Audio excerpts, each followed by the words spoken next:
आणि सत्ता संघर्षाचा माइलस्टोन ठरणारा असा आजचा निकाल असेल आणि निकालानंतर एखादा गट पुन्हा सुप्रीम कोर्टात जाऊ शकतो। घटनाबाह्य गोष्टी जर आढळल्या तर न्यायालय निकाल देऊ शकतो, अशी प्रतिक्रिया ज्येष्ठ कायदेतज्ञ उज्ज्वल निकम यांनी आमदार अपात्रता निकालासंदर्भात दिली आहे। ज्येष्ठ विधिज्ञ उज्ज्वल निकम आपल्याबरोबर आहेत। निकम साहेब, खरं तर या आजच्या निकालाची फार उत्सुकता आहे, नेमकं काय होईल।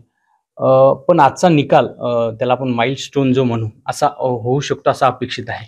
असं आहे की हा निकालचा याला अनेक कंगोरे असतील आणि त्यामुळे या कंगोऱ्यांमधून काही निकाल यातील बाबीमुळे, काही निकालातील भागामुळे निश्चितपणे एखादा गट पुन्हा सर्वोच्च न्यायालयात जाऊ शकतो आणि त्याच्यामुळे या संपूर्ण अध्यक्षांच्या निकालाला अंतिमतः ही सर्वोच्च न्यायालयात जर निकाल झाला तर येऊ शकेल। परंतु साधारणतः असं आहे की सर्वोच्च न्यायालय विशेषतः अध्यक्षांच्या निर्णयामध्ये फार अपवादात्मक परिस्थितीमध्ये हस्तक्षेप करीत असतो। परंतु जर सर्वोच्च न्यायालयाला सकृत दर्शनी जर अध्यक्षांच्याकडून निकालपत्र देताना काही बेकायदेशीर किंवा घटनाबाह्य आढळून आलं तर निश्चित सर्वोच्च न्यायालय त्यात हस्तक्षेप करू शकेल।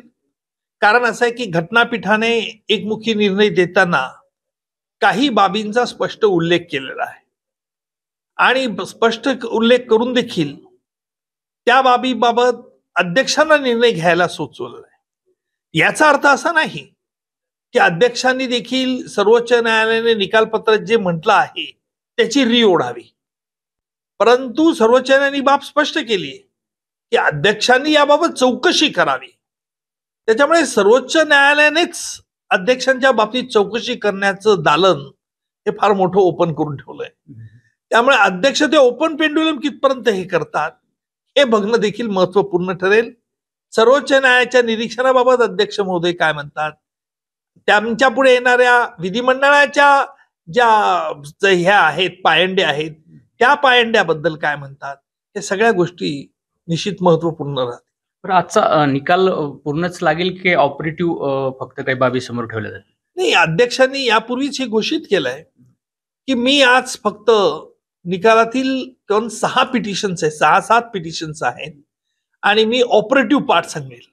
आता ऑपरेटिव्ह पार्ट म्हणजे त्यांनी काही आमदारांचे ग्रुप केलेत, ज्यांनी या आमदारांना अपात्र करावं अशी तक्रार केली, तो एक तक्रारदार ग्रुप, आणि ज्यांच्या विरुद्ध केली त्यांनी देखील कुठेतरी तक्रार केली की यांना अपात्र करावं। म्हणजे काउंटर्स पिटिशन्स आहेत। त्यामुळे काही पिटिशन ते मान्य करतील, काही पिटिशन फेटाळून लावतील। त्याच्यामुळे ज्यांची फेटाळून लावली त्यांना गम होईल, दुःख होईल, ज्यांची मंजूर होतील त्यांना खुशी होईल। म्हणजे हा निकाल थोडी खुशी थोडी गम असणारा असेल असं मला वाटतं। एकूणच ही सर्वांनाच उत्सुकता आहे खरं तर, मात्र आजचा हा निकाल ऐतिहासिक असेल असं त्यांचं म्हणणं आहे। रवी मुंडे, एबीपी माझा, जालना। एबीपी माझा, उघडा डोळे बघा नीट।